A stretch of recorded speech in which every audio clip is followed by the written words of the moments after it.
આજકાલ તમે જોઈ રહ્યા છો કે ખેડૂતો વધારે પૈસાની લાલચમાં શાકભાજીમાં રાસાયણિક દવાનો છંટકાવ કરી રહ્યા છે અને સૌથી વધારે જો દવાનો છંટકાવ થતો હોય તો એ શાકભાજી છે.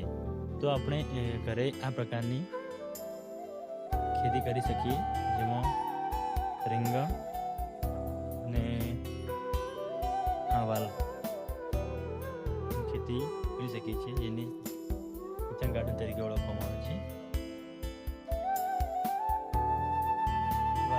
વાવેતર કરેલ છે, ટામેટા છે, આવાલ છે.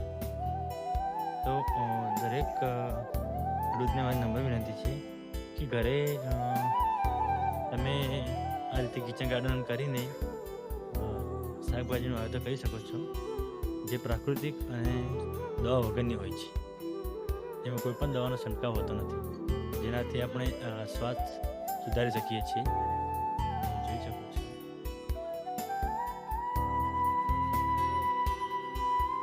પેટી આવી ગઈ છે.